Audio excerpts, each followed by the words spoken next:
आप सभी में उपस्थित दिव्य ऊर्जा को मेरा आत्मा प्रणाम। मैं श्वेता जैन आप सभी का स्पिरिचुअल लाइफ द सीक्रेट में स्वागत करती हूँ। आज मैं आपके सामने रेकी के 5 प्रिंसिपल्स के बारे में बात करने जा रही हूँ। वो क्या हैं, हमारी लाइफ में उनकी इम्पोर्टेंस क्या है। At the starting of reiki as a reiki practitioner हमें सबसे पहले रेकी के 5 प्रिंसिपल्स सिखाए जाते हैं, लेकिन एक्चुअल में ये कितने पावरफुल हैं और हमारे जीवन में वो क्या बदलाव लाते हैं, इनकी हमारी लाइफ में क्या इम्पोर्टेंस है, बहुत कम लोग बता पाते हैं। डॉक्टर मिकाओ उसुई, जो कि रेकी के री इन्वेंटर थे, उन्होंने एक सम्राट थे, सम्राट मिजी, उनके द्वारा एक लिखी हुई बुक में से उन्होंने इन 5 प्रिंसिपल्स को लिया था। इसके पीछे उनका मोटो अपने स्टूडेंट्स की हेल्प करना था, जिससे वो अपने स्पिरिचुअल वे से डिस्ट्रैक्ट हुए बिना अपनी लाइफ में आगे बढ़ सकें। ये प्रिंसिपल्स हमें खुद को जानने में हमारी हेल्प करते हैं। ये प्रिंसिपल्स हमें रेकी में आगे बढ़ाने में हमें हेल्प करते हैं, जिससे हम दूसरों का और खुद की हीलिंग को बहुत अच्छे से और बहुत इजीली हम उन्हें कर पाए। ये प्रिंसिपल्स हमें अपने प्रेजेंट में आज में फोकस करने के लिए हैं, जिससे हम प्रेजेंट में उन्हें अपने दिन भर की एक्टिविटीज़ में इंक्लूड कर सके। बिकॉज हम आज में ही एक्चुअल चेंज, एक पॉजिटिव परिवर्तन कर सकते हैं।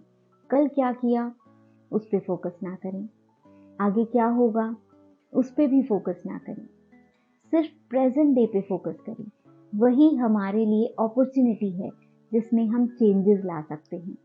डॉक्टर मिकाओ उसुई ने अपनी एक बुक में लिखा था, अपने जीवन में आनंद आकर्षित करने का रहस्य सभी बीमारियों की एक चमत्कारी दवा इज इक्वल्स टू रेकी के 5 प्रिंसिपल्स। तो आइए इन सिद्धांतों के बारे में डिटेल्स में जानते हैं। रेकी का जो पहला सिद्धांत है वो है, सिर्फ आज के लिए मैं क्रोध मुक्त रहूंगी। गुस्सा, एंगर, ये बहुत ही नेचुरल है।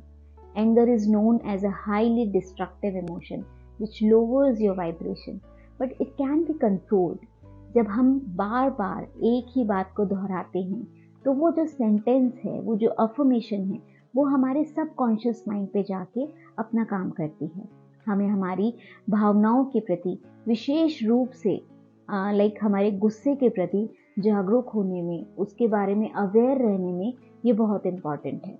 गुस्सा हमारे हार्ट चक्र को ब्लॉक करता है और कई डिजीज़ेस का रीज़न बन सकता है, जैसे बीपी हो सकता है, हार्ट अटैक जैसी आजकल बहुत कुछ सुनने में आता है। इसीलिए स्पेशली गुस्से के लिए अलर्ट रहना बहुत ज़रूरी है। ये प्रिंसिपल हमें अपनी इमोशंस को कंट्रोल करने में और उन पर रिएक्ट करने से पहले सोचने में हमारी हेल्प करती है। क्रोध एक नेगेटिव इमोशन है जो हमारे फिजिकल और मेंटल हेल्थ के लिए हार्मफुल हो सकती है। और जब हम क्रोधित होते हैं, जब हम गुस्से में होते हैं, तो हम पॉजिटिव वे में सोच ही नहीं पाते हैं, और ऐसे में जो हम डिसीजंस लेते हैं उसके लिए हमें बाद में पछताना पड़ता है। देखिए, रेकी हमें ये सिखाती है कि हम सब एक ही ऊर्जा है। जो ऊर्जा हमारे अंदर है वही ऊर्जा बाहर है, पूरे ब्रह्मांड में वही ऊर्जा है। अब सब में अगर एक ही ऊर्जा है तो सामने वाले में भी वही ऊर्जा है जो हम में है। और अगर वो गुस्सा दिला रहा है, गंदा बोल रहा है, तो वो जो भी गलत बोल रहा है वो खुद को ही तो बोल रहा है। आई नो ये थोड़ा सा कॉन्सेप्ट को एक्सेप्ट करना थोड़ा सा मुश्किल है, बट अगर आप चाहें और अगर आप समझ जाए तो क्या आपको गुस्सा आएगा? नहीं ना। और रोज रोज ये बोलना आपको याद दिलाता है कि मुझे गुस्सा नहीं करना है। आप शांत हो। जब आपके माइंड को ये समझ में आ जाता है तो वो भी बोलता है कि भाई इसके पास में गुस्से का कोई काम नहीं है, इसके पास में गुस्से की कोई जगह नहीं है, जिसने भी मुझे कुछ भी बोला उसका उसी को अर्पण। ठीक है। सेकेंड प्रिंसिपल जो होता है वो है, सिर्फ आज के लिए मैं चिंता मुक्त रहूंगी। चिंता करना it's just a waste of time, because चिंता करने से कुछ भी सॉल्व नहीं होता है। ये सिर्फ आपको और ज़्यादा स्ट्रेस और एंजाइटी ही देता है। इंस्टेड ऑफ डूइंग दिस, हमें अपने एक्शंस पर फोकस करना चाहिए। That will create change in your life. Reiki आपको ये सिखाती है that you are the creator of your life. Reiki जीवन जीने की कला सिखाती है। अगर हम जंगल के शेर हैं, हिरन नहीं हैं, तो मतलब आप खुद पे और अपने में विश्वास करते हैं और मानते हैं कि मेरा जीवन बनाना और बिगाड़ना मेरे ही हाथ में है। फिर चाहे कुछ भी प्रॉब्लम हो, फिर चिंता किस बात की। ये नियम रोज आपको यही याद दिलाता है कि आप क्रिएटर हो अपनी लाइफ के, तो फिर चिंता क्यों करनी। बस विश्वास पक्का रखना है। By this faith we can change our mindset on things that causes us worry. Reiki का थर्ड प्रिंसिपल है, अपना काम मैं पूरी ईमानदारी से करूंगी। Being honest is a value as good as gold. Reiki आपको सिखाती है कि किसी के साथ गलत नहीं करना है, तो फिर आप खुद के साथ कैसे गलत कर सकते हैं, खुद को कैसे धोखा दे सकते हैं। क्या आप गलत करके खुद से नजर मिला सकते हैं? नहीं ना। डेली इस अफर्मेशन को बोलना आपको ऑनेस्ट रहने के लिए याद दिलाता है। ऑनेस्ट रहना आपके कई डिस्प्यूट्स को सॉल्व कर सकता है। एंड आप जो भी करते हैं, जैसा भी करते हैं, वही आपका फ्यूचर क्रिएट करता है। बिकॉज हम अपनी लाइफ खुद क्रिएट करते हैं। हम जैसा सोचेंगे, जैसा फील करेंगे, हम जैसा भी करेंगे, जैसा बोलेंगे, वो ही क्रिएट करेंगे, वही अट्रैक्ट करेंगे। अब अगर आप खुद की रिस्पेक्ट नहीं कर सकते बिकॉज आप ऑनेस्ट नहीं हैं, देन कोई और आपकी रिस्पेक्ट कैसे करेगा। तो ये जो नियम है वो आपको खुद की रिस्पेक्ट करना सिखाता है। नेक्स्ट है, सब जीवों पर दया और करुणा रखूंगी। रेकी का ये प्रिंसिपल मेरा फेवरेट है। यू नेवर नो कब आपका काइंड जेस्चर किसी और की लाइफ चेंज कर सकता है। Someone could be having a bad day और आपका छोटा सा कॉम्प्लीमेंट और आपकी छोटी सी हेल्प, आपका nice attitude could brighten their day. Kind रहने में बहुत ज़्यादा एफर्ट्स नहीं लगते हैं। Sometimes you just need to listen your higher self, listen your heart, and you just have to do what you are receiving and what you want to receive. ये आपके heart energies को open and activate करता है and help you to brighten your day. Reiki हमें सिखाती है कि हम किसी पे अगर वाइट बॉल थ्रो करते हैं तो वो वाइट बॉल कई गुना होकर हम तक वापस आती है। दैट मीन्स अगर आप दिल से देने की भावना करेंगे तो आपको उससे कई गुना ज़्यादा मिलेगा भी। बस आपको एक्सपेक्ट नहीं करना है, जो भी करना है, जिसके लिए भी करना है, निस्वार्थ करना है। रेकी का फिफ्थ प्रिंसिपल है, सिर्फ आज के लिए सबका आभार मानूंगी। रेकी हमें सबसे पहले हमें उन अच्छी चीज़ों के बारे में ग्रेटफुल होना सिखाता है जो हमें हमारी लाइफ में मिली है।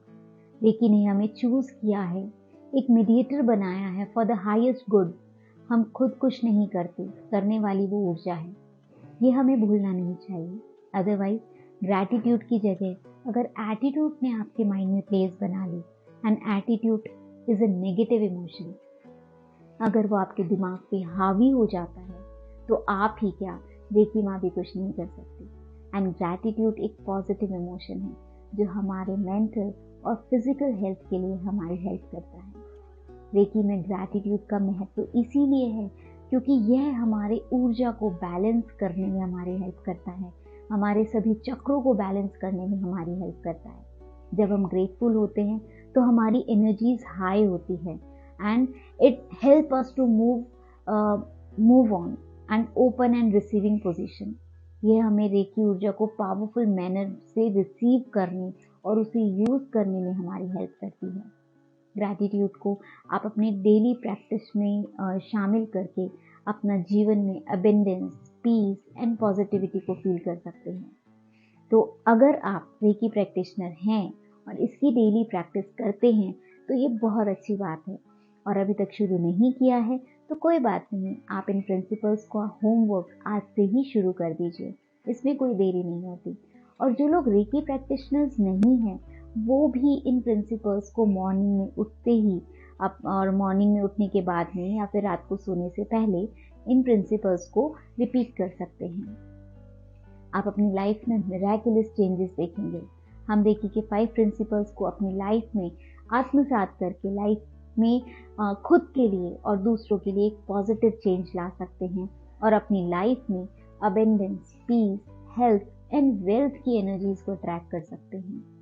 आप क्या कर सकते हैं, आप इनका प्रिंट आउट निकाल के आप जहाँ पे भी मोस्टली रहते हैं, रूम में रहते हैं, किचन में रहते हैं या जहाँ भी आप रहते हैं वहाँ पे एक आप इसका प्रिंट आउट भी लगा सकते हैं सो दैट वो आपको बार बार याद दिलाता रहे। और हाँ, रोज़ अपनी सेल्फ हीलिंग से पहले इसे ज़रूर दोहराएं और अपनी लाइफ के क्रिएटर बन जाएं।